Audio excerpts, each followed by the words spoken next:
Bonjour à toutes et à tous, bienvenue au congrès du mois de juin de la naturopathie, du syndicat de la naturopathie pour être précis. Donc, je suis Frédéric Blanchet, je suis praticien en naturopathie, en technique manuelle maori et en massage polynésien. Je suis aussi adhérent et bénévole au syndicat depuis quelques années, donc sur la commission veille juridique ainsi que la commission communication. Aujourd'hui, je suis super content de vous recevoir et surtout de vous présenter Gilles Lartigot. Voilà, c'est quelqu'un que j'aime énormément et je suis très content de passer ce moment avec lui. Donc, bonjour Gilles, j'espère que tu vas bien. Bonjour Fred, on s'est rencontrés, je crois, grâce à la musique, non? Par rapport au Hellfest, Exactement, il me semble. Tu étais allé en 2019, c'est ça, c'est ça? Donc, exactement. donc avant, voilà, tout ce qui est arrivé. Et tu n'es pas retourné cette année? Non, Non, t'as bien fait eh parce non. que grosse chaleur, conditions un peu extrêmes. Moi, j'ai déclaré forfait là. Cette année, je me suis dit, voilà, je me préserve. Merci beaucoup en tout cas pour ton invitation. La réciprocité est là parce que moi, j'apprécie énormément la naturopathie, hein. J'ai mon épouse qui est dans cette dynamique. Donc voilà, pour moi, c'est quelque chose qui fait partie intégrante d'un process santé. Pour moi, la naturopathie, ça fait le lien aussi avec cette médecine allopathique, hein, dont on parle tant et dont on décrit également, c'est assez décrié par rapport à tout ce qui s'est passé dernièrement, bien entendu. Il faut savoir quand même que la médecine allopathique, bon, sauve des vies également. Il ne faut pas tout rejeter, mais je pense que la naturopathie est une main tendue également vers la médecine allopathique. En tout cas, je suis très fier et très heureux d'intervenir voilà, à tes côtés en tant qu'invité. Je ne sais pas ce que je peux vous apporter. Je pense qu'on va parler d'alimentation, hein, qui est quand même le cœur de mon travail, de mes deux livres, mais peut-être d'autres choses. Je te laisse libre cours voilà, à conduire cet échange. En tout cas, merci Exactement, Gilles. beaucoup. Merci et je suis très content d'être avec toi et avec vous qui nous regardez. Bah, je leur dis, mais plaisir partagé. Plaisir vraiment partagé. Donc, du coup, ma première question, ce serait de te présenter. Voilà, de nous dire un peu qui tu es. Voilà, voilà, ce que je sais que certaines interventions que j'ai vues de ta part, je sais que tu n'aimes pas trop parler du passé. Quoi, j'ai vu, voilà, des choses passer. Voilà. Donc, du coup, j'aimerais vraiment que tu te présentes de la façon que tu le souhaites. Alors, c'est pas que j'aime pas me présenter et parler du passé, mais ça risque de prendre beaucoup de temps, en fait. Donc, je peux faire une émission complète là-dessus. Hein, je suis quelqu'un qui a navigué dans beaucoup, je dirais, d'univers. J'ai commencé par l'imprimerie, ensuite la communication, le multimédia, ensuite donc le cinéma, la production musicale, l'événementiel, le marketing, la com en général. Voilà. Et en fait, j'ai eu un accident en fait professionnel où je me suis associé avec des gens qui étaient malfaisants et malveillants. Et donc, mon groupe a subi une OPA qui m'a mis sur la paille en fait, où j'ai tout perdu. Je me suis retrouvé à la rue. C'était en mars 2017. Donc il y a 15 ans. Et puis, c'est ce que je raconte dans le deuxième livre, hein. J'ai fait, voilà, comme tout un chacun dans cette situation, une dépression, hein. Donc j'étais dans le noir, hein. D'ailleurs, mon deuxième livre commence comme ça. Je suis dans le noir, un trou noir. Et puis, mon épouse m'a tiré de là et m'a amené au Canada, au Québec, où j'ai, tel un phénix qui renaît de ses cendres, hein. Voilà, donc j'ai en fait... euh, je suis allé vers une nouvelle vie. J'ai une espèce de renaissance vraiment. Et je trouve que le Québec, peut-être qu'on en parlera, mais c'est vraiment une terre propice à justement aux médecines euh, naturelles, à l'allopathie, au massage, mais au massage thérapeutique, hein, pas le massage esthétique, hein, qu'on connaît peut-être. Avec bon, c'est pas à toi que je vais apprendre voilà les qualités des massages thérapeutiques. Mais le Québec est vraiment une terre propice à la renaissance parce que là-bas il ne juge pas sur l'apparence, il ne juge pas par rapport à ton passé. Mais moi, j'aime bien dire d'où je viens. Et c'est d'ailleurs les questions que je pose à mes invités lorsque je les reçois, c'est-à-dire d'où tu parles, hein, quel est ton passé. Donc voilà, je vais vous résumer très rapidement ce passé où j'ai fait beaucoup de métiers. Et en fait, toutes ces compétences-là se sont cristallisées autour de mon premier livre, en fait, autour de X.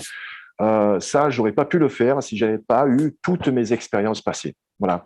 La musique, bien sûr, fait partie de ce passé. D'ailleurs, c'était le fil conducteur du premier livre. La musique est également présente dans le deuxième livre. Et en fait, j'ai écrit Hit avec ma femme. On a fait des enquêtes dans le milieu de la protection animale, où j'ai rencontré à l'époque des membres de l'Animal Liberation Front, donc l'ALF, qui est considérée comme une organisation terroriste aux États-Unis. Bon, c'est un petit peu plus laxiste, bien sûr, laxiste en Europe.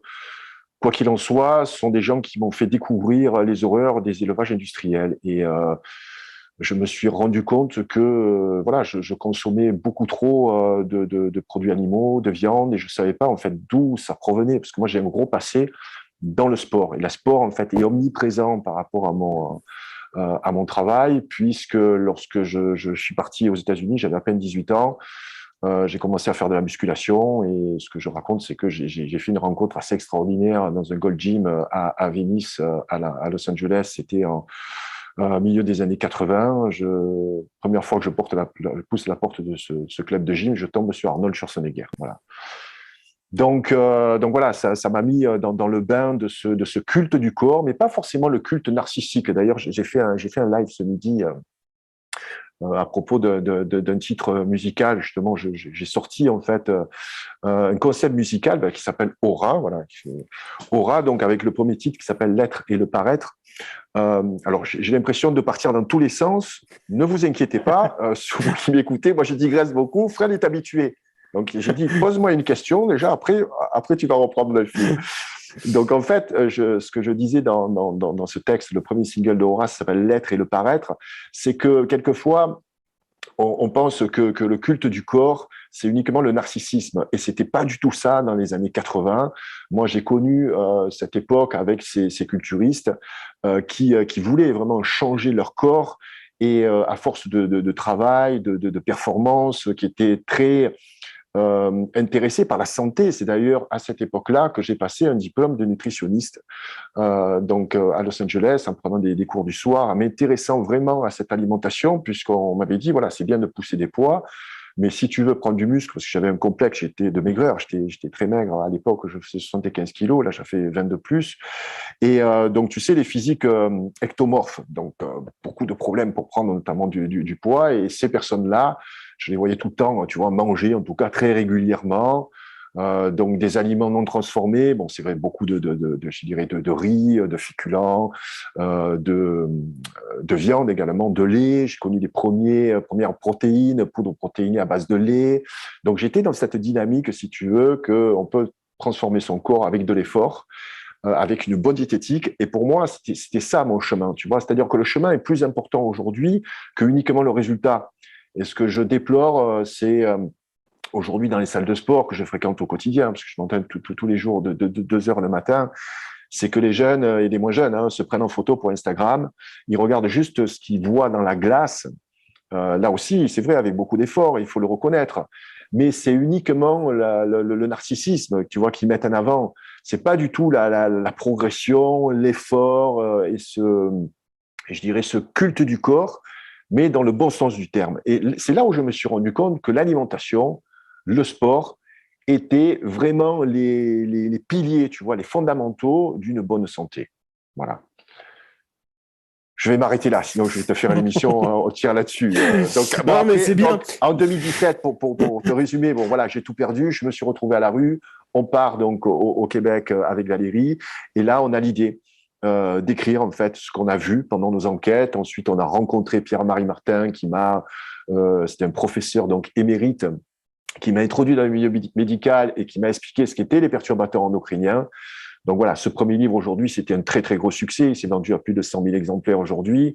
Il fait partie d'une époque, c'était en 2014. Et j'ai été pris aussi par le courant végan. Bon, on pourra en parler. Hein. Je suis assez, j'ai un peu de recul par rapport à ce mouvement. D'ailleurs, on parle beaucoup de véganisme aujourd'hui dans l'alimentation, mais le véganisme n'est pas un mode alimentaire en fait. Le véganisme est un combat politique, voilà, visant la protection des animaux. C'est pas du tout, le régime végan en fait est un régime végétalien. Voilà, donc voilà, premier succès inattendu, parce que je sors de nulle part. Hein, donc c'est vraiment un succès public. Ensuite, j'ai fait de grosses émissions avec Canal+, Antoine Decaune, Mouloud Achoud. J'ai fait aussi Thierry Ardisson, où je me suis fait clasher par Michel Simès à cause du citron, parce que je lui disais que le citron, c'était basifiant. Il me maintenait que c'était acidifiant.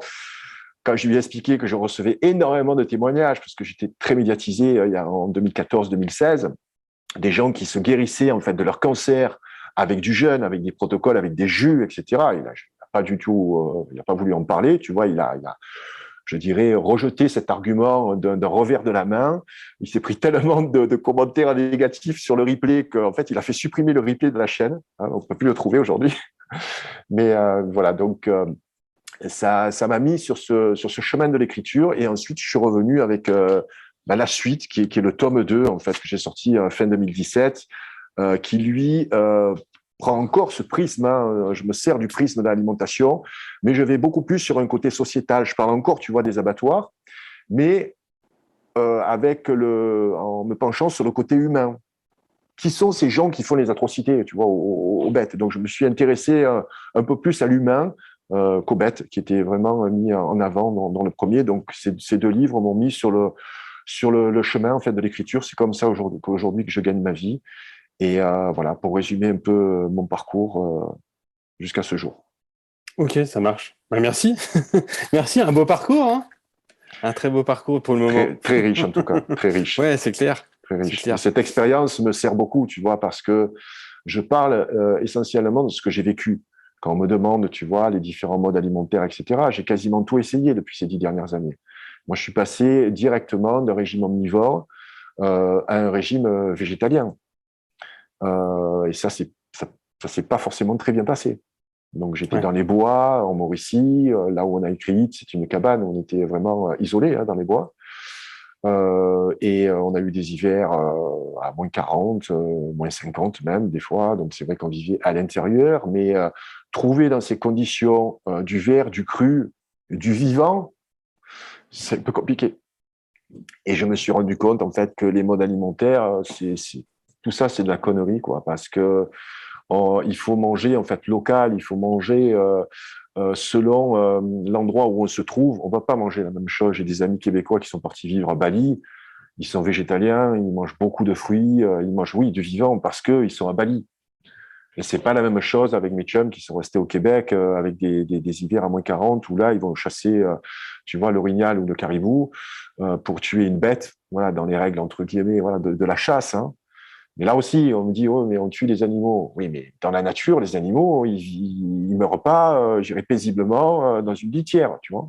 C'est violent, la nature. Donc voilà, j'ai énormément appris, en fait, ces 10 dernières années et je vais revenir avec un troisième livre où, voilà, je vais pas développer ce que je vais écrire dans ce livre-là, mais qui résumera ces 10 années d'expérience où je reviens sur certaines choses, hein, notamment l'idéalisation du bio.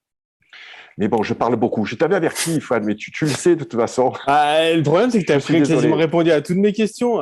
Ah bon, non, Du coup, non. quand je vais les poser, bah après, on va reprendre point par point. Mais tu vois, moi, c'est ça, c'était intéressant de voir le sport. Toi, tu as parlé des années 80 et voir aussi bah, qu'il y a une énorme évolution dans le sport. On voit voilà, sur les sports d'endurance, on voit sur tout le sport en général que voilà, avant, c'était beaucoup plus, on faisait pas trop gaffe, on faisait pas trop gaffe à ce qu'on mangeait, on faisait pas trop gaffe à ce qu'on buvait. On avait une hygiène de vie qui était un petit peu, pas déplorable, mais bon, qui était comme ça. Et on voit que voilà, depuis déjà certaines années, on voit que ça a quand même évolué. On est plus du tout sur les mêmes concepts, on n'est plus du tout. Et toi, quelle est ta vision par Et, rapport au sport, vraiment de l'alimentation? et pourtant, on est quasiment plus malade qu'avant. C'est ça, Enfin, il y a toute exactement. une frange aussi de la population qui ne peut pas manger aussi correctement. Il faut dire ça. Hein. C'est vrai qu'on peut manger bio avec le même budget, mais on va se faire des privations énormes. D'accord. Donc, et puis, je disais ça il y a 10 ans, en disant le bio a pris un taux d'augmentation faramineux, des marges qui sont beaucoup plus importantes que dans l'alimentation classique. Donc les données ont changé, tu vois, hein, en 10 ans. Et c'est vrai que, comme tu le disais, on faisait peut-être moins d'attention. Quoique, moi, quand j'ai commencé, hein, je suis dans les années 80, on faisait attention à ce qu'on mangeait. On était moins méfiant par rapport à toute la chimie qui est arrivée. Tu vois, moi j'ai vu d'un très bon œil hein, tout ce qui était les compléments alimentaires, les poudres protéinées. Je dis pas que c'est pas bon, hein. Il y a des poudres protéinées qui sont très bonnes, par exemple celles à base d'œufs, tu vois, qui sont des blancs d'œufs déshydratés, qui donnent des taux de protéines plus importantes parce que quelquefois, certains sportifs en ont besoin pour répondre à une performance ou pour, je dirais, réparer quand même ces fibres musculaires que l'on casse pendant l'entraînement. On ne les répare pas avec du sucre et du vivant, on les répare avec des protéines. Donc, c'est vrai qu'on peut trouver également des protéines dans le végétal. Bon, tout ça, c'est un long débat, on ne va pas rentrer là-dedans. Mais à l'époque, on était moins méfiant. Je trouve qu'aujourd'hui, on est un petit peu plus méfiant. En tout cas, une frange de la population est plus méfiante de tout ce qui est alimentation industrielle et elle a bien raison. Elle a bien raison parce que le taux d'empoisonnement, il est assez fort depuis les années 80. Il y a eu beaucoup d'aliments transformés, des plats préparés, des additifs, des exhausteurs de goût. Et tout ça, en fait, ça fait une soupe chimique dans notre corps. Je mets pas en cause, tu vois, directement l'aspartame, uniquement l'aspartame. Et si tu manges l'aspartame, tu manges du glutamate monosodique avec donc des colorants, avec tu bois de l'eau de ville. En ce moment, je me focalise sur l'eau de ville parce qu'il y a du chlore en fait. Mais le chlore, c'est un poison. On dit oui, mais c'est pour assainir l'eau. Ok, on boit de l'eau sans bactéries, sans virus. D'accord, l'eau de ville contient quand même des résidus de pesticides, des résidus médicamenteux, parce que les molécules sont trop petites pour être filtrées dans les stations d'épuration. Donc, une seule moyen de la filtrer, c'est d'avoir des filtres à charbon. Moi, personnellement, j'ai un Berkey. On peut avoir aussi des carafes, mais bon, qui sont un peu moins performantes que le Berkey, peu importe. Mais si on boit de l'eau de ville, je dirais toute sa vie, on a ce petit taux de poison, tu vois, qui, tu mets un poisson rouge dans de l'eau de ville, il meurt. Donc c'est vrai qu'on est moins sensible qu'un poisson rouge. Donc l'argument scientifique ne tient pas, on est d'accord.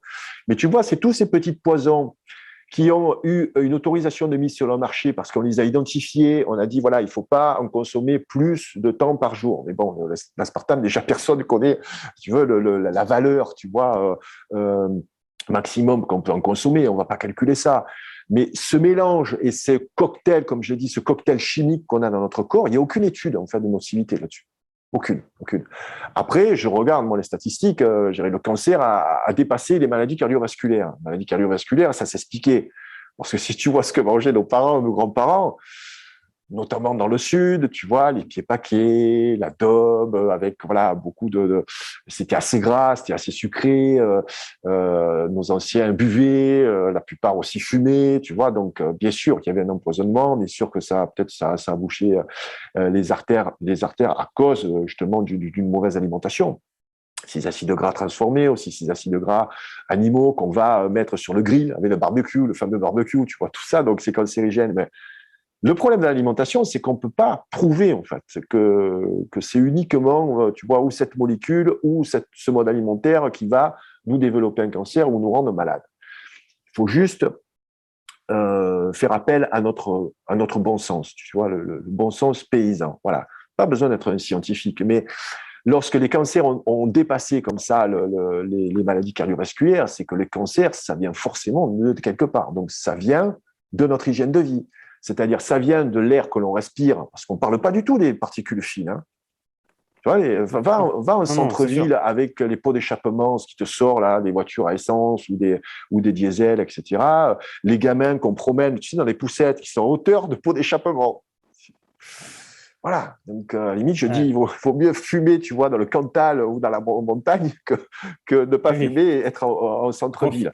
Donc en fait, on s'empoisonne par l'air que l'on respire, on s'empoisonne également par l'eau que l'on boit avec ces petits taux, si tu veux, de poison, dont le chlore. Et puis, on s'empoisonne également par rapport à ce qu'on mange, parce que notre mode alimentaire a radicalement changé depuis les années 80. Et tout ça, en fait, j'ai cherché une explication, tu vois, à cette modification de mode alimentaire. Ça vient pas comme ça du jour au lendemain. Et c'est pour ça que je me suis penché sur l'histoire. L'histoire est très, très importante parce qu'elle éclaire notre présent. On comprend mieux, en fait, la situation que nous vivons.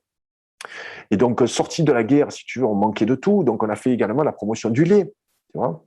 Le lait, on a vu que ça a généré une nocivité par rapport à une certaine catégorie aussi de personnes. Parce que là aussi, si tu viens d'Europe du Nord, où depuis des générations, ils consomment du lait et aussi du lait cru, pas forcément du lait UHT, etc., ils ont encore ces enzymes, tu vois, qui leur permettent de digérer le lait. Tu ne fais pas boire du lait à un Asiatique. Hein. Il a la chiasse d'un coup et puis il va te dire, il va te le jeter à la gueule. Tu vois, il veut son lait de soja. eux consomment du lait de soja. Nous, on dit ici le lait de soja, donc c'est pas forcément très bon. Il doit y avoir des phytoestrogènes. Bon, il n'y a aucune étude qui prouve une quelconque nocivité du soja. Il faut être d'accord, hein, sauf des études qui sont financées par l'industrie de la viande. Hein. Donc, ouais. tu vois, donc la problématique, elle est certes complexe, mais elle s'explique par ce changement de vie, avec cette révolution de mai 68, qui est pour moi un marqueur idéologique très fort. Les 3 marqueurs, je dirais, au siècle dernier: Première Guerre mondiale, Deuxième Guerre mondiale, et révolution de mai 68. Voilà. Et après mai 68, il y a eu cette libération donc de la femme qui a quitté le foyer pour aller travailler, là aussi pour des raisons économiques. Tu vois, les couples ont commencé à se séparer de plus en plus parce qu'il y a eu la loi du divorce qui a été implantée notamment et facilitée par Valéry Giscard d'Estaing. Je dis pas que tout ça c'est mauvais, tu vois, c'est juste une constatation. Donc, des couples qui sont séparés. Donc, on a créé comme ça 2 foyers de consommation. C'est mieux, tu vois, ça rapporte plus d'argent. Voilà. Mais surtout, en fait, on a quitté et on a déserté la cuisine. Parce qu'il y a eu ces plats préparés.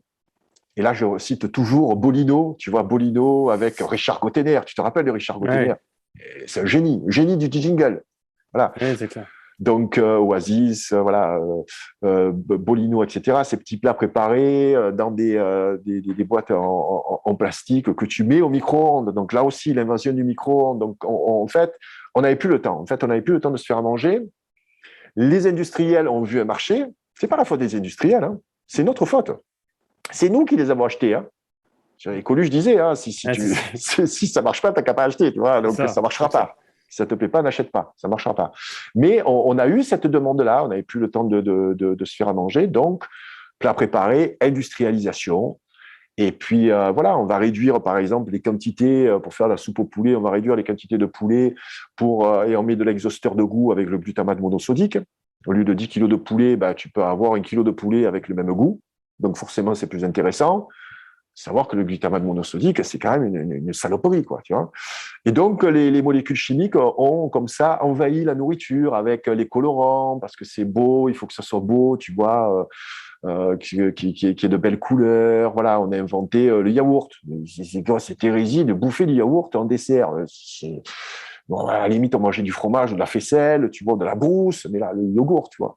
Ensuite, yaourt à boire, tu vois, donc le Yop. On va citer des marques, on va se faire plaisir, tu vois. Le Yop, tu te rappelles, bon, tu es un petit plus jeune que moi, mais bon, c'est toi aussi ta génération. Oui. Et donc, l'un dans l'autre, on a commencé à bouffer n'importe quoi. Et surtout, il y a quelque chose qui est arrivé, tu vois, qui est assez symptomatique de notre époque aujourd'hui, c'est qu'on mange parce que c'est bon au goût. Voilà, on mange même à la maison. On veut manger différemment tous les jours, comme si on était au restaurant. Hey, chérie, on mange quoi ce soir? Ah ben tiens, je vais sortir une paella. Demain, ça sera pizza. Qu'est-ce que tu veux manger, chérie? Ah, je mangerai bien chinois ce soir, tu vois. Donc, on va dans le congélateur, on sort des plats préparés, etc. Non, à la maison, c'est pas le restaurant, d'accord?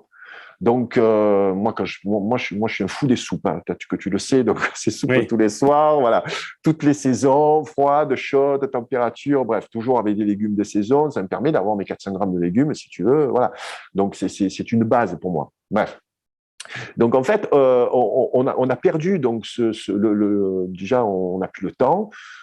C'est le temps, en fait, que nous a volé cette société moderne, tu vois. Et le fait qu'on cuisine plus, on va acheter des plats préparés qui sont pas forcément bons pour nous, et on a développé cette addiction au goût, et puis ce côté, voilà, je mange parce que c'est bon au goût, je veux manger différemment, même à la maison, quand on mange 2-3 fois la même chose, quand même, moi quand je fais un plat, en général, même la soupe, tu vois, je la fais pour 2-3 jours, je la réserve dans des bocaux en verre, et ensuite je la réchauffe, etc., je peux la broyer, je peux la manger en morceaux, bon bref, il y a plein d'astuces pour pas cuisiner tous les jours, mais juste en réchauffant, tu vois, etc. Pas au micro-ondes, attention, hein, pas au micro-ondes. Hein. Mais donc tu peux t'organiser, tu vois, pour ça. Mais le problème, comme on a pris goût, si tu veux, à manger différemment, parce qu'on va beaucoup plus au restaurant. À l'époque, avec mon père, je me rappelle, et ma mère, mon grand-père, on allait au restaurant pour les fêtes. Voilà, pour une occasion particulière, c'était sur le dimanche, et encore, on n'y allait pas tous les dimanches. C'était exceptionnel. Et on doit garder ce côté exceptionnel. On a en France une culture incroyable. Il y a des chefs incroyables. J'ai des amis qui sont grands chefs. Quand tu vas manger chez eux, c'est de l'art, quoi. Tu vas pas pour faire le régime, quoi. Tu vois, moi, quand j'y vais, je mange pour une semaine. Tu vois, je te dis, ah, mais bon, tu vas, tu te fais plaisir. Après, chez toi, Tu manges parce que voilà, il faut que ça soit bon pour ton corps, pas forcément bon au goût. Mais le fait d'aller à midi au restaurant, ça aussi, c'est très nouveau. Tu vois, les restaurants de Ouais, midi, tu manges pour 15-20 euros. Bon, ouais. Et oui, ben, on dépense de l'argent parce qu'on n'a pas le temps de se préparer à manger. Tu vois. Avant, ça n'existait pas, les restaurants du midi. Et donc, voilà, nos goûts ont changé, nos habitudes ont changé, notre nourriture a changé, nos aliments ont changé parce que les tomates que mangeaient nos grands-parents n'étaient sûrement pas les mêmes que ces tomates hors sol qui viennent d'Espagne avec zéro nutriment, plein de pesticides. On est d'accord. c'est Voilà. clair. Donc voilà, en apprenant, en étudiant l'histoire, j'ai vraiment, dans le tome 2, tu vois, analysé cette dérive alimentaire. Et surtout, dans tous mes livres, je donne des solutions. Parce que c'est bien d'être lanceur d'alerte. Tu vois, oui, tout va mal, on mange de la merde. OK, mais on fait quoi? Il y a plein de solutions. C'est clair. C'est clair, net, précis. Ça marche. Bah, déjà, tu as bien développé sur l'alimentation, hein. Là, c'est clair que. Et c'est ça, c'est qu'il y a je pense que l'hygiène de vie est hyper important. Et nous, c'est ce qu'on prône en naturopathie, hein, c'est vraiment la prévention. Plus on est dans la prévention, et moins on risque d'avoir de pathologies derrière et de maladies, et du coup, bah, d'être en bonne santé. Et plus on vivra vieux. Là, c'est vraiment notre démarche. Donc, du coup, c'est ce que tu dis, c'est que plus on prend soin de son corps, et plus on peut vivre longtemps, et plus on peut être en santé. Oui, on peut profiter de la vie. Après, je dirais, c'est le choix de chacun. Moi, je fais pas du prosélytisme, hein. Si la personne veut manger au McDo et elle est très bien, là, je parlais justement avec quelqu'un que je rencontre à la salle de gym régulièrement et qui avait lu mon livre, qu'il aime bien, parce que sa maman est végétarienne, tu vois, mais lui, il se glorifie un peu de, ouais, je mange de la viande, je mange au McDo, etc. Bon, là, il est venu me voir, il me dit, Phil, écoute, là, j'ai un problème, là. Depuis un mois, j'ai mal de partout, aux articulations, ça me brûle, etc. J'ai des urines qui sont très chargées. Je dis, bon, j'ai vite fait le diagnostic, je suis pas naturopathe, mais bon, tu vois pas assez. Vu ce que tu manges, il mange pas du tout de légumes, de fruits. Il me dit, oui, je mange une pomme le matin. Je dis, ouais, mais le reste du temps, tu manges quoi? Des frites, McDo et tout. J'ai dit, tu as une inflammation, en fait. Tu as un corps qui s'acidifie, voilà, il s'acidifie.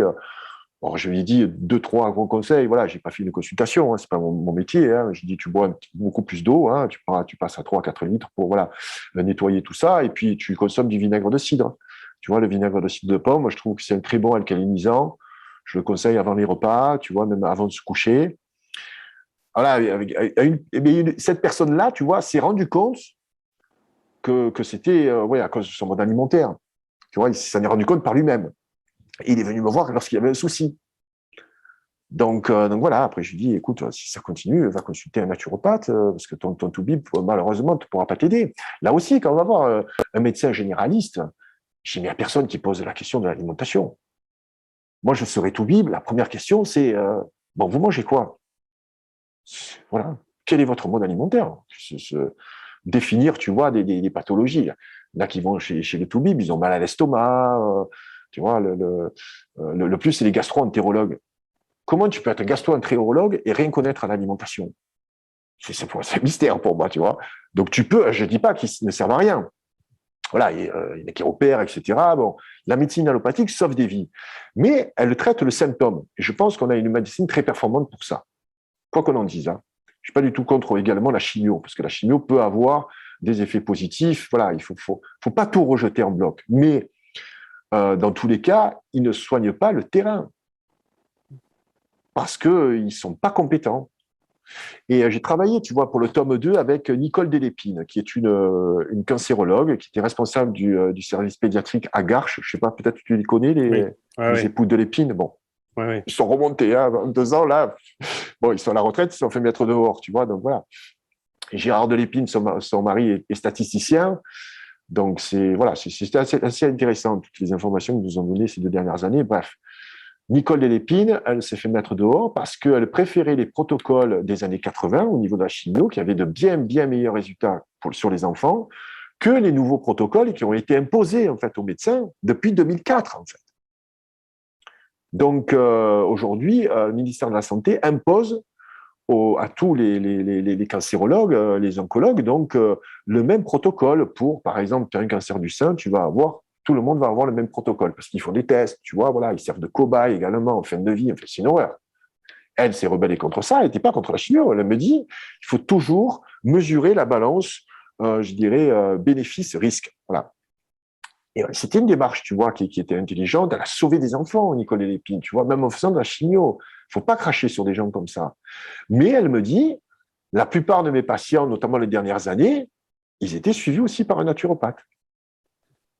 Ouais, mais la prévention est hyper importante, c'est ça Ils aussi. travaillaient en... Voilà, tu as Exactement. entendu parler aussi des jeûnes que tu fais avant les chimios, pour justement, je dirais, protéger les cellules saines, tu vois, pour que la chimio soit un petit peu plus efficace. Mais aujourd'hui, quel oncologue, tu vas lui dire, il y a un mode alimentaire particulier. Non, non, prenez des forces, mangez. Non, mais on ne peut pas jeûner plutôt. Oh, qu'est-ce que c'est? Tu vois, tu leur parles pas de jeûne, hein, surtout pas.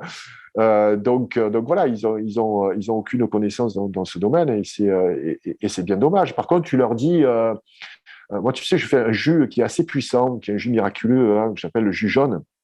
En fait, avec un extracteur de jus, je prends des racines du curcuma, racines de gingembre et du citron. Je le bois pas pur, hein, je le dilue. Voilà, pour moi, c'est un jus qui est vraiment qui a de multiples vertus et notamment qui est anti-inflammatoire,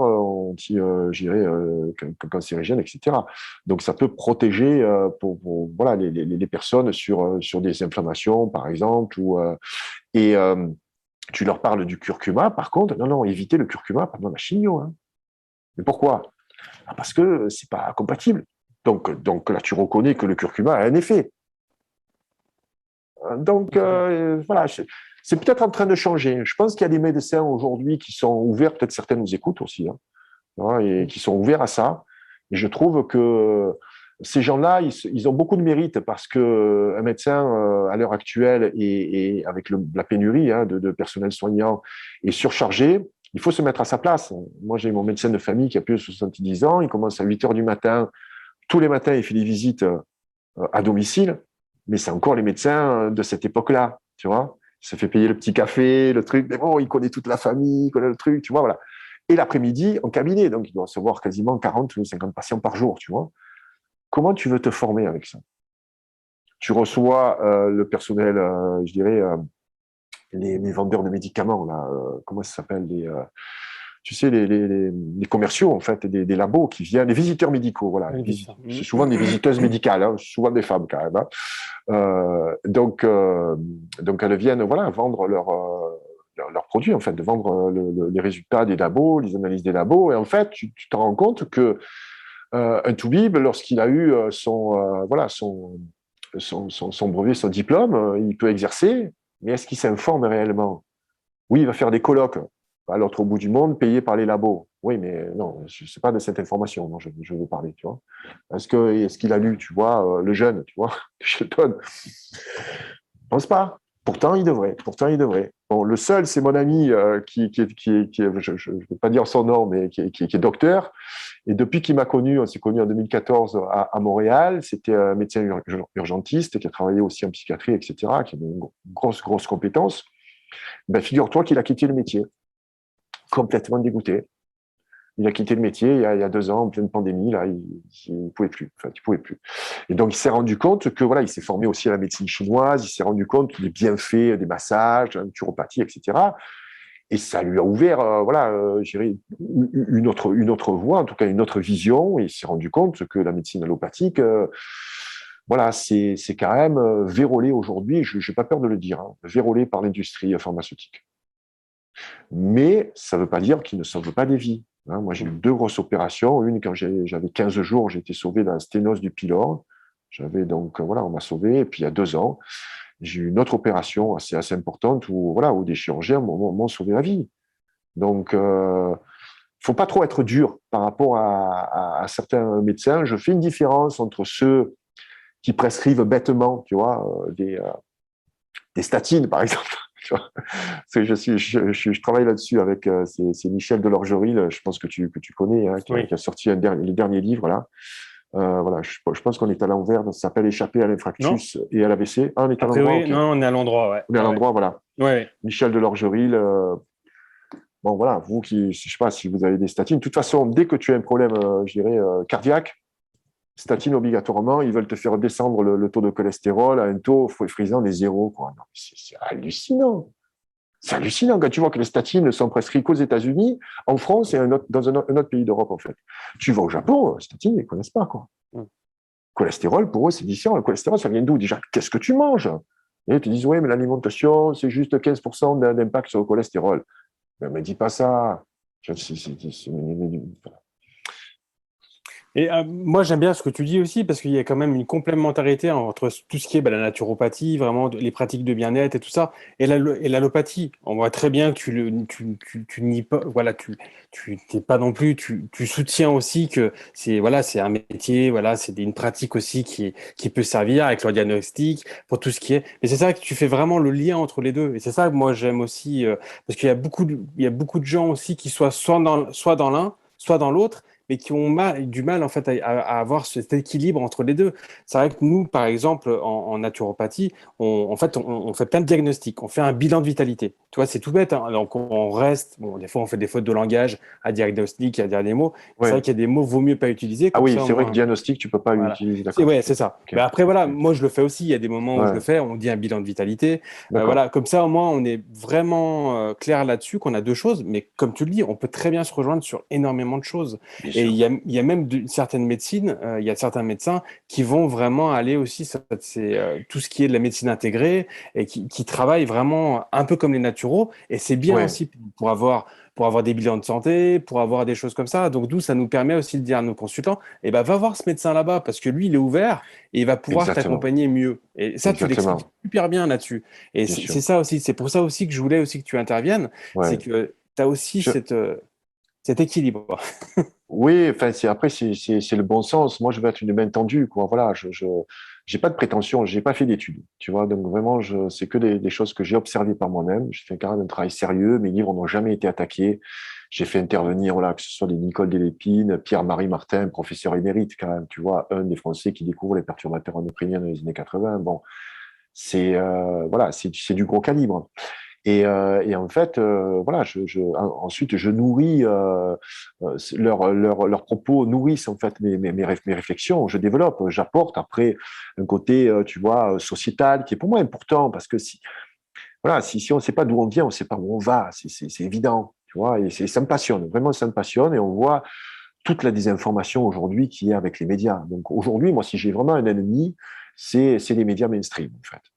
Parce que c'est eux qui véhiculent le savoir, c'est eux qui véhiculent l'information, c'est eux qui fabriquent le consentement.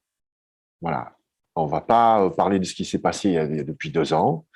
Ce qui se passe aujourd'hui avec la politique, c'est la même chose. C'est les médias aujourd'hui qui sont omniprésents dans nos vies. Il y a de grands auteurs comme Gustave Le Bon, hein, qui a écrit sur la manipulation des foules, c'était en 1920. Les principes sont restés les mêmes. Quand on est 100 ans après, avec des technologies aujourd'hui où, tu vois, d'un simple tweet, tu vas arroser la planète entière, quasiment. Cette information aujourd'hui va très vite, cette désinformation va très vite également, et il y a des gens très intelligents qui se servent de ça. Et nous, il faut qu'on fasse front en fait contre ces médias mainstream. Je prétends pas avoir la vérité. D'ailleurs, je sais pas s'il y a une seule vérité. On parle juste avec notre prisme, notre expérience, je dirais notre vécu. Mais je pense que aujourd'hui, les médias mainstream font beaucoup de mal en fait pour et ne donnent pas, je dirais, le choix de l'information. Il n'y a plus de débat, tu vois, tout est imposé, il y a un narratif qui va toujours dans une seule direction. Dès que tu t'opposes à ou tu émets un avis différent, tu es taxé de complotiste. Un mot inventé pour être excluant. Hein. Et je cite pas d'autres mots interdits, hein, parce que je ne veux pas qu'on ait des ennuis, mais vous les connaissez, ces mots interdits. Voilà. Dès qu'on met, tu sais, dès qu'on attaque en fait le messager, c'est qu'il y a un souci. En fait. Et très souvent, les gens veulent les déstabiliser par rapport à leur personnalité. Je comprends pas, sincèrement, comment un des plus grands professeurs en virologie, un des plus grands centres de virologie au monde, qui est l'IHU de Marseille, comment on ait pu attaquer à ce point le professeur Raoult. Je ne me l'explique pas. En plaisantant, je le compare à Zinedine Zidane, tu vois. C'est comme si tu dis que Zinedine Zidane, ah ben, je vais t'apprendre à jouer au foot, quoi. Non, façon dont tirer le coup franc, là, je pense que c'est pas la bonne manière. Donc, on l'a vu et le professeur Raoult, comme le professeur Perron et d'autres ont mis en évidence, tu vois, tout ce qui s'est passé ces 2 dernières années. J'en parle parce que ça touche la santé quand même. Hein. Voilà. Avec les conséquences qu'on connaît, hein, avec ce qu'ils ont, voilà, imposé quand même. Imposé, voilà, je ne sais pas comment on peut appeler ça, mais bon, une certaine thérapie génique, hein, qui est toujours au stade expérimental. C'est proprement hallucinant. Et ce qui est proprement hallucinant, on s'éloigne peut-être un peu de l'alimentation. Tu me recadres, si Un bon. petit peu. Voilà. Mais ça va. Ok. Après, de toute façon, on passera sur un autre volet après juste Voilà. derrière. Mais en fait, comment en fait aujourd'hui une population va dans ce sens, tu vois, et te montre du doigt parce que toi, tu n'as pas envie en fait. Tu deviens un danger. Voilà, on s'arrêtera là. Non, non, mais après, tu as raison, hein, ça a énormément séparé les gens, il y a eu énormément de choses. Il y a énormément de médecins qui ont été invités sur des plateaux télé pendant un moment, et c'est vrai qu'on a à chaque fois des sons de cloche complètement différents. Donc c'est vrai que c'était très compliqué aussi de s'y retrouver dans les informations. Et comme tu dis, c'est quand même des gens, quoi, les gens qui sont mis sans prendre parti ou quoi que ce soit, mais c'est quand même des grands chercheurs, des grandes personnes qui ont été tirés à boulet rouge dessus. Et c'est vrai que du coup, on se pose quand même des questions, on se demande qu'est-ce qui est un truc qui va pas, quoi. Parce qu'ils donnaient, je dirais, ils avaient une position alternative. C'est ça. Voilà, ils voulaient pas du tout imposer le truc, mais bon, voilà. Donc c'est ça aujourd'hui que je reproche. Ouais. On est en train de fracturer la société à plein de niveaux, et c'est volontaire. Voilà, donc il faut faire éclater, je dirais, les gens et les séparer, donc diviser en fait pour mieux régner. C'est une loi depuis Machiavel. Hein, donc on règne de nouveau sous le soleil. Merci Gilles. J'aimerais que tu me... Alors ça va être difficile parce que je vois que l'heure tourne, mais que tu me parles aussi d'un peu de la protection animale. C'est un sujet voilà, qui quand même, où tu es vraiment sensibilisé dessus et très impliqué. J'aimerais que tu me touches un petit peu, voilà, que tu nous dises quelques mots sur ce sujet. Alors, protection animale, bon, alors, il y a différents types de protection animale. Nous, on est très impliqués aussi sur l'abandon des animaux. Hein. Nous avons donc 5 cavaliers King Charles. On a une petite meute donc de chiens à la maison. On a sauvé des chiens, des chiens en fin de vie. Je pense à Mastella, donc on a gardé 2 ans et demi. Elle avait 12 ans et demi. Voilà, on lui a offert, comme on a dit, un panier retraite. Voilà, on s'investit beaucoup avec Valérie dans la protection animale. Mais je vais te parler des animaux dans l'alimentation. En fait, ce qu'on fait aujourd'hui, c'est complètement abject et on est allé beaucoup trop loin. Et là aussi, il faut revenir dans l'histoire. J'irai aux sorties de la guerre, je me souviens plus, le président en exercice aux États-Unis, en fait, voulait pour populariser en fait, notamment le poulet, hein, en fait, pas tous les Américains aussi pouvaient se payer un poulet. Ils ont découvert un peu par hasard que en élevant des poussins dans des hangars plutôt qu'à l'extérieur, bah, ils proliféraient plus vite, ils grossissaient plus vite, etc. Et donc, ça a été le début de l'élevage industriel. Voilà, ça a commencé par les poulets, et ensuite, je dirais, toutes les classes d'animaux ont suivi. Et c'est proprement abominable. C'est une abomination. Alors, morale, mais aussi par rapport à la qualité de la viande. Parce que ces animaux-là, aujourd'hui, on les nourrit avec des farines OGM, on les vaccine, on leur donne des antibiotiques. Les antibiotiques sont les mêmes que pour nous humains, en fait. Hein. Je crois que c'est 75% des antibiotiques produits, en fait, sont pour les animaux, en fait, pour les animaux d'élevage. C'est pour ça qu'on développe, nous, de l'antibiorésistance. Parce que ces antibiotiques, on les mange dans la viande. Moi, assez naïvement, tu vois, lorsque j'étais à Los Angeles, que je mangeais beaucoup de poulet, par exemple, je pensais qu'en fait, peu importe ce que mangeait le poulet, que l'animal faisait office de filtre, que la viande serait de la même qualité, que tu la nourrisses bien ou pas. Ce qui est complètement faux. Donc, l'animal, comme on dit, on est ce qu'on mange, ben, l'animal est ce qu'il mange. Et là, la nourriture, donc c'est une nourriture, voilà, comme j'ai dit, à base de farine OGM, beaucoup de molécules chimiques également, avec donc les antibiotiques et les vaccins. Donc on en a parlé, et des conditions d'élevage qui sont extrêmement raccourcies. C'est-à-dire qu'une poule aujourd'hui va vivre une journée entière en l'espace je crois qu'ils font des cycles de 6 heures, il me semble. Donc c'est 6 fois 4, 24. En fait, toutes les 6 heures, ils font nuit, jour, tu vois, pour accélérer comme ça le process. Comment tu expliques qu'un poulet aujourd'hui, qu'un poussin devient un poulet de 2,5 kg en 32 jours? Non, mais moi, j'en ai des poules. Là, j'ai eu un poussin et voilà, qui est devenu une poule. C'est au bout de quasiment de 12 mois qu'il a atteint les 2 kilos, tu vois. Donc voilà, tout ce process en fait est accéléré. On a cloné également les races pour regarder les races qui grossissaient le plus vite. Les cochons, on les a laissés enfermés en fait. Pendant 6 mois, un cochon reste dans son parc où il va chier là où il bouffe, quoi. Je sais pas si tu as eu l'occasion de rentrer dans un élevage de cochons, je t'assure que tu tiens pas en fait. Voilà. Et donc ça. Alors voilà, après tout ça, ça a créé de la pollution, les algues vertes en Bretagne, et ça c'est à cause d'Edgar Pisani. Là aussi, il faut remonter dans l'histoire.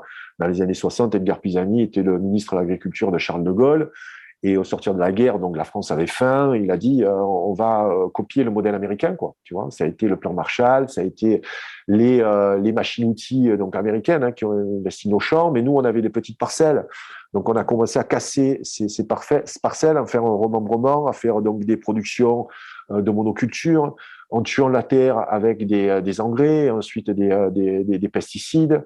Ensuite, il y a eu les OGM qui sont arrivés plus tard. En fait, c'est devenu du productivisme à outrance. Alors, les végétaux, à la limite, je m'en fous, ça tue juste la terre.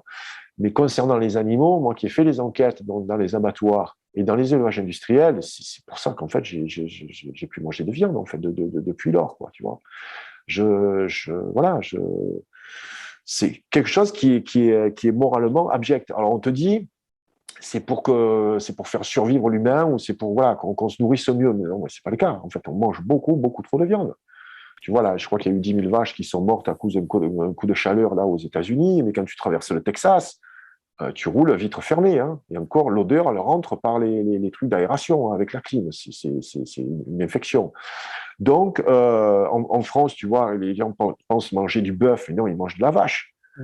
C'est de la vache qui a été épuisée pendant 4 ans en étant inséminée artificiellement. Dès qu'elle met bas, on lui prend son veau, on va anémier le veau pour qu'il y ait une vente blanche pour qu'on puisse le manger en paupiette, tu vois, dans des petits box, etc. Donc là, forcément, ben, la vache va pleurer son veau, tu vois. Peut-être qu'il y a des gens qui sont insensibles à la douleur animale, donc mais bon, peu importe. Mais cette vache-là, en fait, on va prendre son lait. Pour nous humains, en fait, c'est pas un lait qui est adapté parce qu'il y a des facteurs de croissance qui sont 5 fois plus importants chez la vache que chez l'homme. Donc voilà, développement des cancers de la prostate. Est-ce que c'est lié directement? Il n'y a rien qui a été prouvé. Mais en tout cas, tu sais que ces facteurs de croissance font grossir un veau 5 fois plus vite. Donc, t'étonnes pas que si tu as des organes, ou même au niveau de la taille, on est beaucoup plus grand qu'avant. Pourquoi? Parce qu'on a bénéficié des hormones de croissance de la vache. Et ça nous a rendu malades. Je suis pas du tout contre l'élevage traditionnel. Tu vois, qu'un animal vive dans son espace naturel le temps conséquent pour qu'il puisse atteindre sa taille où on peut l'abattre et le manger. Voilà. Il y a des veaux aussi qui sont élevés sous la mer, tu vois, donc ils tètent voilà, le lait, etc. Puis bon, le veau, on va l'abattre lorsqu'il a quelques mois. Bon, c'est triste, mais à la limite, c'est l'histoire de l'humanité. Tu vois, je suis pas du tout du prosélytisme pro-végan, comme je suis pas pro-crudivore non plus. Il faut raison garder. Et donc, il y a encore de la bonne viande en France. Elle est extrêmement chère. Vous la trouvez entre 30 et 40 euros le kilo. Donc voilà, on peut en manger à la limite voilà, épisodiquement, se faire plaisir dans un bon restaurant. Ou si on veut, au niveau éthique, comme la supprimer. Moi, je mange plus de mammifères, par exemple, tu vois. Donc, tout ce qui est viande rouge, etc., j'ai vraiment banni depuis 15 ans parce que j'en éprouve pas le besoin non plus. Ouais. Si tu n'en éprouves pas le besoin, tu ne vas pas te forcer. Bah non. Puis bon, je ne suis pas forcément, tu vois, en mauvaise santé. On peut être aussi végétarien, on peut être végétalien aussi. C'est un peu plus compliqué dans la vie de tous les jours. Lorsqu'on a une famille également, on va imposer ses choix alimentaires à ses enfants. Bon, pourquoi pas mais voilà, chacun est libre de faire ce qu'il veut. Mais en tout cas, la maltraitance animale, elle est présente. Moi, je me bats contre voilà, ces fermes aux 1000 vaches, qui sont des abominations. Je me bats contre toute cette viande qui est en barquette plastique dans les supermarchés, où on en jette quasiment le tiers. ou alors on va les reconditionner, ça c'est autre chose. Ça va finir donc dans des low cost. Tu sais, il y a le circuit de la viande, hein, c'est assez intéressant d'ailleurs. Donc il y a des livres sur ce sujet, ça s'appelle la remballe. Donc voilà, il vaut mieux en tout cas bien choisir son alimentation carnée et puis augmenter sa part de légumes, de végétaux, voilà. Donc ça c'est évident, c'est évident. Parfait. Parfait, Gilles. Alors, on va bientôt terminer, mais avant, j'aimerais que tu nous reparles de tes livres, tu nous parles de ton actualité, s'il te plaît, et de tes projets aussi. Parce que j'ai entendu qu'il y a un troisième livre Ouais. qui devrait sortir. Donc, si tu pouvais me parler des trois. Tu vois, j'ai sorti trois questions en même temps. Comme ça, Oui, moi, mais c'est fait et écoute, je te laisse moi, parler. voilà, je te les ai préparés parce que je les ai toujours à côté de moi. Le premier, donc, est sorti donc en 2014, Hit, Chronique d'un fauve dans la jungle alimentaire.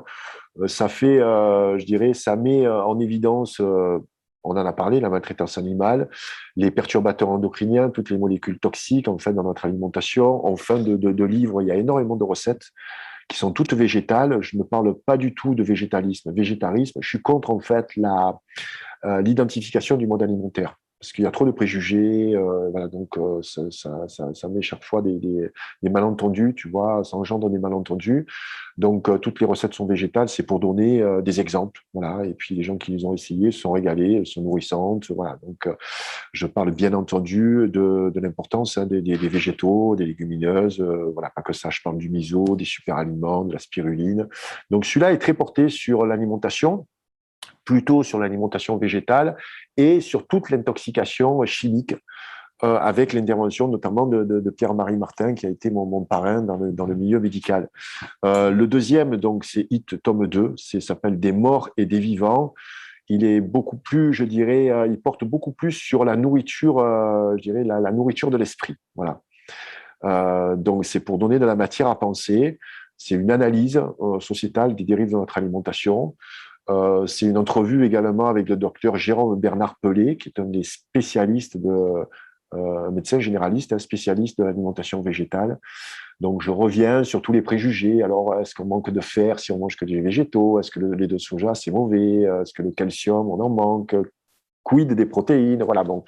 Beaucoup, en fait, d'informations à ce sujet. Il y a Nicole Delépine qui nous fait un récapitulatif de l'évolution du système de santé des années 80 jusqu'à nos jours, qui est extrêmement pertinent dans la situation qu'on connaît aujourd'hui, avec la destruction de l'hôpital. Elle en parle, Nicole Delépine. Je rappelle que ça, c'est sorti en 2017. Et je parlais déjà de rupture de la normalité. Et la fin du livre, en fait, quasiment le dernier quart, je parle du survivalisme. Attention, je ne parle pas des extraterrestres ou des bunkers surarmés, quoique là, je vous broadcast de mon bunker avec ma réserve alimentaire, tu vois, et à côté, ma bibliothèque. Mais je parle de la résilience de nos grands-parents. Cette résilience, si tu veux, qu'on a totalement perdue. Aujourd'hui, on est hyper dépendant de l'État. On voit qu'au moindre pépin, rupture de la normalité, on va se jeter sur les pattes et le PQ.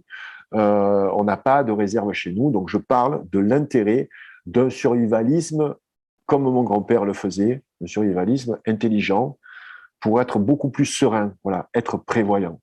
Voilà. Et pour moi, voilà. Bon, c'est vrai que le premier, j'ai toujours le coup de cœur parce que c'est celui qui m'a fait connaître. Mais celui-là, je t'assure qu'en plus, il est très facile à lire, tu vois.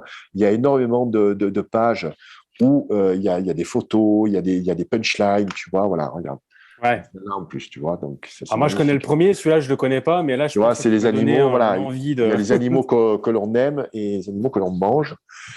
Tu connais pas celui-là? Non, bah non, tu vois. Ah, Pourtant, je te suis depuis un moment, mais comme quoi, j'ai en loupé un fait, truc. celui-là, il faut que tu saches que celui-là, j'ai fait aucun plateau télé. Ah, ouais, ouais. Pourquoi? Parce que voilà, c'est un des producteurs télé qui m'a dit, écoute, là, tu parles des lobbies pharmaceutiques, tu parles de l'industrie médicale et du cancer, et ça, tu as franchi la ligne rouge. C'est la raison pour laquelle ce livre-là, en fait, est resté en dessous au niveau médiatique mainstream, parce qu'il s'est très bien vendu également. Et c'est pour ça que j'en parle encore, parce qu'il est terriblement actuel. J'étais non pas un visionnaire, hein, ce serait présomptueux de le dire, mais j'abordais en fait des problématiques qu'on connaît aujourd'hui. En fait, on est vraiment en plein dedans. Et donc, il y a un projet également donc là qui est sorti il y a quelques mois, donc qui s'appelle Aura. Aura, en fait, est une forme musicale. Je travaillais avec un compositeur qui est dans la musique électro, où je pose ma voix un petit peu comme les slammers. Et ce sont des textes plutôt à portée philosophique. Donc, c'est pas forcément la musique qui est importante, mais je l'ai clippé, on l'a produit. Le deuxième single sort ce jeudi. Et c'est pour moi, comme j'ai dit, un side project, tu vois. C'est quelque chose qui me tient à cœur parce que la musique a toujours fait partie de ma vie. J'ai travaillé en tant que producteur, j'ai toujours un label. Et j'avais envie de plus connaître cette frustration d'auteur où on te lit, après on t'oublie. Bon, on m'oublie pas, moi, parce que j'interviens énormément sur les réseaux sociaux. Et je suis un punchliner aussi, tu vois. Donc, j'ai toujours des rappels de mes travaux. Mais j'ai eu plaisir de travailler ces textes. C'est très court, c'est à peine en 2 minutes 30. C'est pas la musique qui est importante, c'est le texte. Et il y a que le support qui a changé, parce que je pense que ça te touchera, même si tu aimes le métal comme moi. Hein. C'est une musique voilà, qui fait passer ce message. Le message est beaucoup plus important que la musique elle-même. Et le projet en cours que j'ai créé il y a 2 ans, c'est le Hit Club, qui est un club en fait où je fais des émissions quasiment quotidiennes, qui est incroyable. J'ai fait plus de 600 émissions maintenant depuis mars 2020. J'aborde plein de sujets, des sujets plutôt tabous, polémiques, mais je parle également d'alimentation, de bien-être, etc. J'invite énormément de personnes. Tout est diffusé en privé, il n'y a rien du tout en public, juste des petits extraits. Donc ça, c'est le Hit Club. Vous pouvez me retrouver. Donc c'est sur Patreon, patreon.com/Gilles Lartigot. Vous allez sur mon site, vous aurez le lien. C'est un abonnement, hein, je dirais mensuel de 10 euros. On a accès à toutes les émissions. Je fais que du direct, moi, pour justement parler avec ceux qui sont en ligne. Et les émissions sont visibles en replay. Autre actualité, il y en a beaucoup, Fred, désolé. J'ai participé au film donc de Pierre Barnieras, qui est le réalisateur du film controversé Hold Up, que tu dois connaître, et Hold On également. Là, il a produit, parce qu'il avait besoin un peu de se ressourcer, donc il a suivi pendant 3 mois un jeune homme qui s'appelle Florian Gommet, qui a traversé l'Europe à pied, sans argent, sans passeport et sans chaussures. Il court pieds nus, le garçon. Okay. Voilà. Et en plus, il est crudivore, ça va beaucoup te plaire. Et il a traversé l'Europe en juin 2020, tu vois, en pleine pandémie. Okay. Et donc, Pierre en a fait un film, ça s'appelle L'Empreinte, et je fais l'avant-première, donc je serai présent à Paris, au Grand Rex. Ça sera vendredi 24. Je ne sais pas quand tu vas publier. Ça sera juste après. Tu vois, voilà, donc voilà. Donc on sera en plein dedans. On sera en plein dedans déjà. Vous pourrez voir l'empreinte qui restera certainement à l'affiche et je pense qu'ils vont faire plusieurs villes comme ça. Donc où j'apporte mon témoignage, voilà, sur l'alimentation, en mettant une réserve quand même, puisqu'on a parlé des dérives alimentaires, sur aussi la dérive de certaines personnes, en tout cas dans l'alimentation type crudivore. Voilà, qui n'ont pas du tout de doute. Il faut manger cru. Voilà, ils sont, tu vois, assez focus là-dessus. Et je trouve qu'il manque cruellement d'ouverture, enfin, à mon sens. Hein, mais bon, donc voilà, j'étais là pour mettre un petit bémol sur voilà, c'est pas une performance uniquement due au cru. Et peut-être que le cru ne correspond pas également à tout le monde. Et ça dépend. Je le redis, comme je l'ai dit au début de l'émission, où l'on vit. Voilà, ça dépend où l'on vit. J'ai la chance de vivre en Provence. C'est l'alimentation méditerranéenne, et si tant soit peu qu'on trouve les bons produits, hein, on va pas manger la même chose si on est en Angleterre ou à Lille ou dans d'autres régions. Voilà. Mais priorité au local. Et l'autre projet, ce sera là dans quelques mois, ce sera certainement un troisième ouvrage, voilà, qui sera dans le sens des 2 premiers, en tout cas, qui ira encore beaucoup plus loin que les 2 premiers. Okay. Voilà, ça, on aura la surprise dans quelques mois. Oui, ouais, ça marche. Je t'en parlerai. Il n'y a pas de souci, avec grand plaisir. Et du coup, tu vois, je vais boucler la boucle. Et en fait, là, c'est vraiment perso, même si voilà, c'est pour le SPN et tout ça. Mais ton lien avec la musique métal. Parce que souvent, elle est décriée, voilà, il y a quand même beaucoup de choses autour. Et je pense qu'il y a beaucoup aussi de groupes métal qui parlent aussi d'alimentation, qui parlent du bien manger, qui parlent de tout ça, qui parlent de l'environnement et tout ça. Donc, me dire, voilà, alors quelques mots, on peut pas le dire en quelques mots. Et j'aimerais vraiment que tu interviennes vraiment sur cette passion qu'on a en commun. Ok, alors la musique métal aujourd'hui, ça regroupe énormément de styles musicaux. Je crois qu'on en a référencé quasiment plus de 70. Donc moi, je viens plutôt des années 80, hein, donc c'est une forme hard rock hein, avec Iron Maiden, voilà, ce genre de groupe. Je suis amoureux du groupe Kiss, donc je vais voir dans 10 jours à Nîmes pour leur tournée d'adieu. J'ai grandi avec cette musique-là, qui est une musique de passionnés, qui est une musique avec un public extraordinaire. Le Hellfest, pour moi, est une très, très belle réussite de Ben Barbeau et son équipe là depuis 15 ans. Un des plus gros festivals au monde, quand même, de musique métal. Hein, et tout se passe bien. Voilà, là, je crois qu'ils ont eu quasiment 400 000 personnes. Hein, il y a pas d'égorgement, pas de viol ou ce genre de choses, tu vois. Une entraide et puis voilà, c'est une grande fête d'amoureux en fait de la musique. J'aime beaucoup ces gens-là parce que les métalleux s'intéressent en fait à ce qui se passe en dehors de la musique elle-même. C'est un public qui est intéressé par les histoires, par voilà tout ce qui est aussi en dehors de la musique. C'est un public également de musiciens. Et il faut savoir qu'il y a des plus grands instrumentistes aujourd'hui actuels sont quasiment tous dans la musique métal, bon, en dehors de la musique, je dirais jazz ou classique, hein, on dira voilà. Et j'ai eu la chance d'être voilà d'en connaître beaucoup. De les avoir rencontrés. Voilà, un qui m'a marqué, c'est Alice Cooper, par exemple, hein, qui m'a confié voilà, son abstinence depuis maintenant plus de 40 ans. J'ai rencontré également les Kiss qui, eux, pas d'alcool, pas de drogue, et qui ont une hygiène de vie très, très saine, comme Paul Stanley aujourd'hui, qui frise les 70 ans et qui est en pleine forme. Et j'ai eu la chance d'être ami avec Devin Townsend, Devin Townsend, qui est un génie, qui est pour moi le Frank Zappa de la musique métal, qui est un Canadien, qui habite Vancouver, qui fait des tournées dans le monde entier. Chaque fois qu'il passe en France, on se voit. Et j'ai eu la chance de l'interviewer au début de mes enquêtes pour HIT. C'était en 2010, c'était à Montréal, au Foufoune électrique. Quel joli nom, n'est-ce pas? Ouais, j'adore les noms québécois. Ils ont toujours des noms. Il y a un restaurant qui s'appelle La Grosse Truie, tu vois. Donc, c'est génial. Donc, au Foufoune électrique, je tombe voilà, face à face avec Devin Townsend pour une interview où il fait son coming out végétarien. Il avoue donc à ses fans qu'il est végétarien depuis étant enfant. Et c'est grâce à lui, en fait, que Hit a cette forme-là aujourd'hui. Ne vous fiez pas à la couverture qui est assez agressive. Le reste, il y a beaucoup d'amour dans ce bouquin.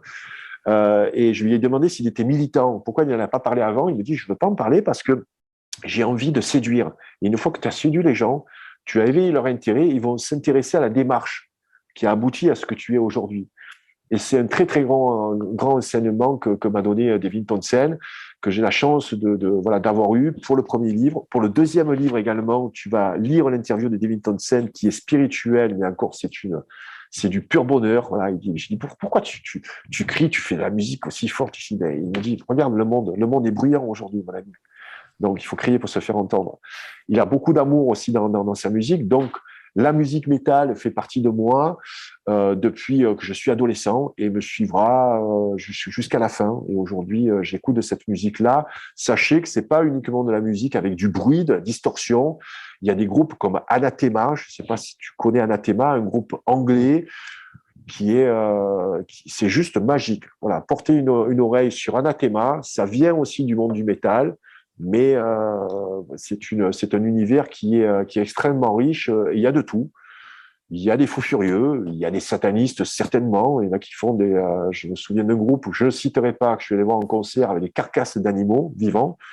Donc oui, ces carcasses, les animaux étaient morts, bien sûr, mais c'était de vrais animaux et ça puait la mort. Voilà, donc il y a aussi des gens qui sont extrêmes, comme je dirais, comme de partout. Voilà, ne portez pas de jugement, les amis, avant de vous intéresser, avant de connaître. Voilà, ce sera peut-être le message de la fin. Ne jamais juger avant de connaître et de s'intéresser un petit peu plus, de gratter ce qu'il y a derrière le vernis. C'est parfait. Alors moi, j'aurais une dernière question. Toi, ce ne sera pas le dernier. Mais pourquoi tu as choisi le fauve dans la jungle urbaine? Pourquoi tu as choisi le fauve? Le fauve dans la jungle alimentaire. Le fauve dans la jungle Pardon, alimentaire, oui, parce la jungle que alimentaire. j'ai peur qu'on n'ait peut-être pas le temps pour développer tout ça, parce que en fait, cette image-là m'est venue en rêve, en fait. Et c'est Valérie qui m'a shooté. C'est en fait, nous avons tout fait, en fait, dans ce livre, puisqu'on vient du monde de l'imprimerie. Donc, il n'y a eu aucun intervenant, sauf pour la fabrication, mais sur l'impression qui était faite au Québec sur une rotative. Mais l'idée en fait, le fauve, c'était cet instinct animal qu'il faut qu'on retrouve. Et étant grand fan aussi de la BD, des comics américains, je m'étais inspiré d'un super-héros qui s'appelle Serval. D'ailleurs, c'est assez marrant parce qu'il y a un film qui est sorti qui s'appelle Serval, après Hit, qui a quasiment la même couverture. Donc, je pense qu'Hollywood s'est inspiré de la couverture de Hit. Ah, le gars qui se la pète, tu vois. Mais c'est vrai que la ressemblance, vraiment, est frappante, je t'assure. Hein. Vraiment, elle est frappante. Tu vois le visage de comment il s'appelle, Hugh Langman. Je ne sais plus, l'acteur qui joue Serval. Donc, c'est ce côté, tu vois, voilà, assez bestial, assez brut de décoffrage. Et pourquoi dans la jungle alimentaire, ben là, ça fait référence à un titre de Guns N' Roses, c'est Welcome to the Jungle. Ah, ok. D'accord. Voilà. Et c'est vrai qu'aujourd'hui, on est dans une jungle alimentaire parce que tu rentres dans un supermarché, tu sais, j'achète quoi en fait, je mange quoi, voilà. Donc, c'était un mélange de tout ça. Voilà. Ça marche. Eh ben, je te remercie. Du coup, on va terminer. Est-ce que tu as un mot pour la fin, s'il te plaît? Écoute, un mot pour la fin. Écoute, je l'ai pas préparé, mais j'aimerais rester sur la réflexion que je vous ai proposée là tout à l'heure, c'est d'éviter de porter des jugements sans connaître. Et un conseil également que je pourrais vous donner, c'est de vous informer par vous-même et via des sources indépendantes. Voilà. Via des sources indépendantes, c'est très important de quitter aujourd'hui les médias mainstream. Toujours garder une oreille, hein, on peut regarder la télévision pour se distraire, mais pas pour s'informer. Et intéressez-vous aux personnes en fait qu'on stigmatise en fait, qu'on dit non non mais lui c'est pas bien en fait ce qu'il pense. Donc non non ne l'écoutez pas. Voilà, il véhicule la haine, tu vois. Donc intéressez-vous à ces gens qui sont plus médiatisés justement aujourd'hui, qu'on a voulu étouffer, qui sont encore présents sur les réseaux sociaux, sur le net. Vous trouverez l'information par vous-même. Et voilà, vous allez comme dans Matrix entrer en fait dans un autre monde. Je trouve que la période qu'on a vécue ces 2 dernières années a permis d'éveiller quand même un certain nombre de personnes. Comme je me suis éveillé moi il y a 15 ans via justement cette maltraitance animale où j'ai découvert les horreurs de l'élevage industriel. Et ça m'a ouvert sur un nouveau monde. Hein. J'en parle également dans le tome 2. C'est cette curiosité de connaître la société dans laquelle on vit. D'ailleurs, l'accroche du Hit Club, c'est comprendre la société pour ne pas la subir. Donc voilà, si vous voulez me rejoindre dans le Hit Club, vous êtes les bienvenus. Je vous donne des clés de compréhension. Il n'y a pas de prosélytisme. Et je prends vraiment, vraiment beaucoup de plaisir à échanger. Et puis, des gens également, tu vois, comme toi, et qui sont ouverts et qui ont quelque chose également à nous apporter. Tu parles de t'informer, tu vois, tu parles des médias, voilà, la télé, tout ça, et surtout de lire des livres. Hein, je pense qu'à l'heure actuelle, et dont les tiens, hein, il y a ça, mais justement d'aller lire des bouquins pour justement aller trouver aussi des informations, d'aller voir des recherches scientifiques aussi, d'aller voir aussi des choses comme ça, et de vraiment d'aller scruter, d'aller comparer, ça, je pense que c'est primordial. Oui, il y a pas que le livre. Moi, c'est vrai que je suis sur une forme littéraire, mais j'ai des livres, vraiment, je produis des livres pour des gens à la limite qui n'aiment pas lire. Les livres sont très agréables à lire. Ce que je peux reprocher, tu vois, à des livres comme ceux-ci, c'est vraiment des livres faits par des scientifiques. Il est de qualité, je dirais, incroyable. Moi, je le prends pour avoir des sources, tu vois. Donc, c'est vraiment un travail. Je ne lirai pas ça avant de m'endormir, par exemple, tu vois. Par contre, ça, je le lirai avant de m'endormir, tu vois. Ça détend, tu vois. Donc, c'est très important. Mais aujourd'hui, on a tellement de sources, en fait, d'informations avec des podcasts qui sont juste incroyables. Même, je pense aussi dans ton domaine, la naturopathie. Hein. Il y a Thierry Builon aussi qui fait des choses assez intéressantes. Et donc, il y a toutes sortes aujourd'hui de canaux d'information. L'intérêt principal de la lecture, c'est qu'on emmagasine beaucoup plus lorsqu'on lit, parce que lorsqu'on écoute quelqu'un, lorsqu'il y a par exemple un mot qui nous échappe, eh ben, il va y avoir une rupture de compréhension. La personne continue quand même à parler. Tandis que dans la lecture, si vous ne comprenez pas quelque chose, ou alors vous pouvez reprendre et vous allez à votre rythme. Très, très important. Donc, augmenter aussi son bagage linguistique pour pouvoir mieux s'exprimer. Parce qu'aujourd'hui, on n'est plus à l'époque des Vikings, tu vois. Nos armes aujourd'hui, c'est vraiment le verbe et le savoir. Et ben, je crois que c'est parfait comme conclusion. Merci Fred. Ouais, je te remercie Gilles. Et puis j'espère à bientôt sur une autre entrevue ou peut-être autre chose, avec grand plaisir en tout cas. Le plaisir sera partagé. Salut à tous, à vous tous qui nous avez écoutés jusque-là. Merci. Merci. À bientôt. À bientôt.